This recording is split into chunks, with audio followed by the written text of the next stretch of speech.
अभी मुझे कोई एंटर नहीं आता, तो वीडियो से स्टार्ट करते हैं।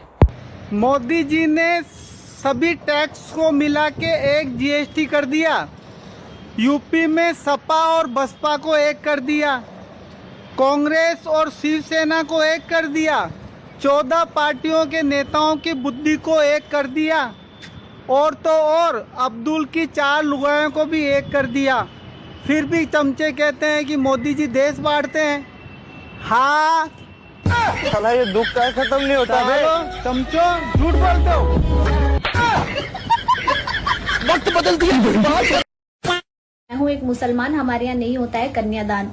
अरे सही पकड़ा भाभी जान, तू है एक मुसलमान, तू क्या जाने क्या होता है कन्यादान। अरे साफ साफ सीधा सीधा बोलो ना कि तुम्हारे यहाँ होता है हलाला दान, जिसमें अब्बू ही बना लेता है अपनी बेटी को जान, जिसमें भाई बना लेता है अपनी बहन को बेगम जान, क्योंकि तुम्हारे यहाँ तो होता है बस हलाला दान, क्योंकि तू है एक मुसलमान। बोलो जय श्री राम। भाई मजा आया।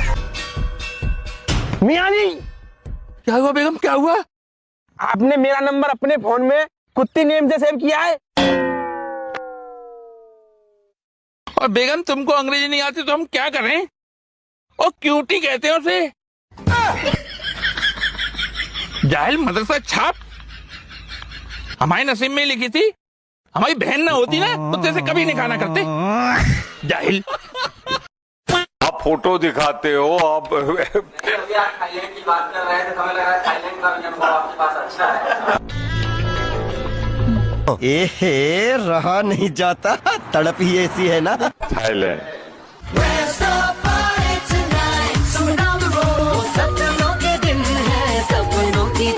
थाईलैंड का फीडबैक बहुत अच्छा है। बड़ा हरामी हो बेटा।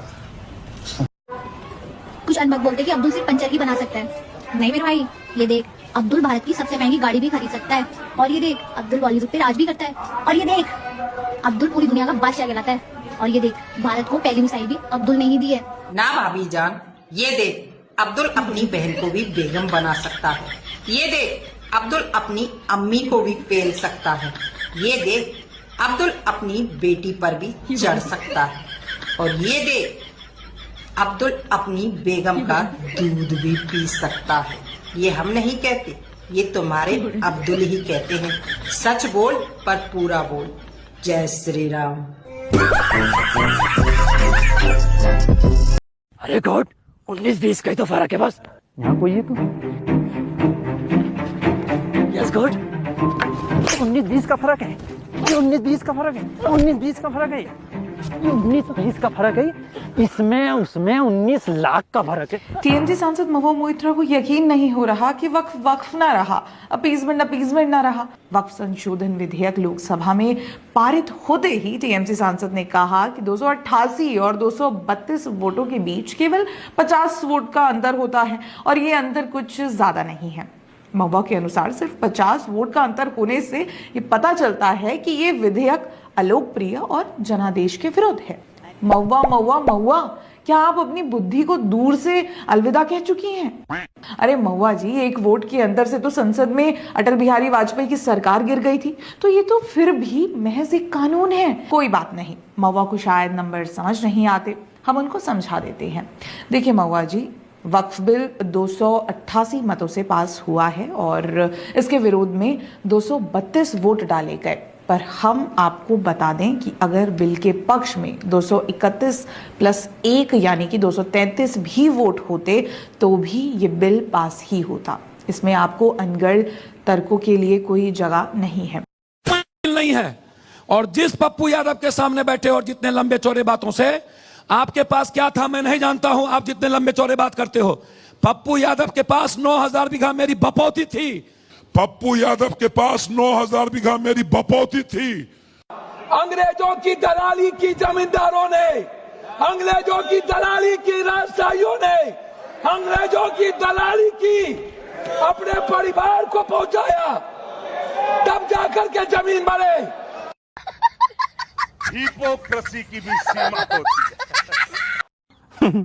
अरे योगेश मियां, वो नेताजी है ना भालू जी। कौन भालू जी? भालू यादव। अच्छा वो। हाँ, तो वो ना बहुत मजा किया है। अमा औरंगजेब की औलादों के लिए बहुत ज्यादा दुख की खबर है। योगी जी ने सख्त निर्देश दे दिए हैं कि अगर उत्तर प्रदेश में किसी ने दंगा करने की हिम्मत की तो उसकी संपत्ति को जब्त करके गरीबों में बांट दिया जाएगा। खुदा की कसम। बाहर निकलने का तो साहस नहीं कर पाते। उन्हें मालूम है दंगा करेंगे तो दुष्परिणाम क्या होगा। बाप दादों ने जो कमाई की होगी वह भी एक झटके में सरकार जब्त करके गरीबों में बंटवाने का काम कर दे। भाई मुझे तो योगी जी का ये फैसला सुनकर बहुत ज्यादा मजा आया। आपको मजा आया या नहीं कमेंट करके जरूर बताइएगा। वीडियो को शेयर जरूर करें ताकि औरंगजेब की औलादों को पता चल जाए कि अगर उत्तर प्रदेश में दंगा किया तो योगी जी नंगा करके भिकमंगा बना देंगे। खुदा की कसम। जय जय श्री राम। भाई मजा आया, और मैं ये जो मजा है हिंदुस्तान के हर व्यक्ति को देना चाहता हूँ। वो मजाक बहुत करते हैं। अब देखो उनकी कितनी तबीयत खराब है लेकिन मजाक करना अब भी नहीं छोड़ा। हाँ, और वो दिल्ली के अस्पताल में भर्ती हैं, और जिस अस्पताल में भर्ती है ना वो उसी में हमारे खालू लगे हुए हैं सफाई कर्मचारी पे।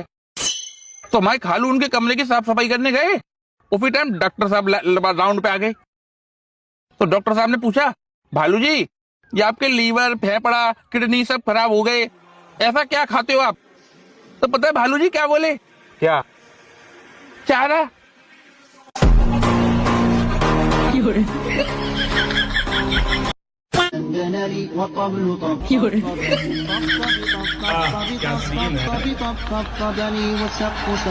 क्या सीन है।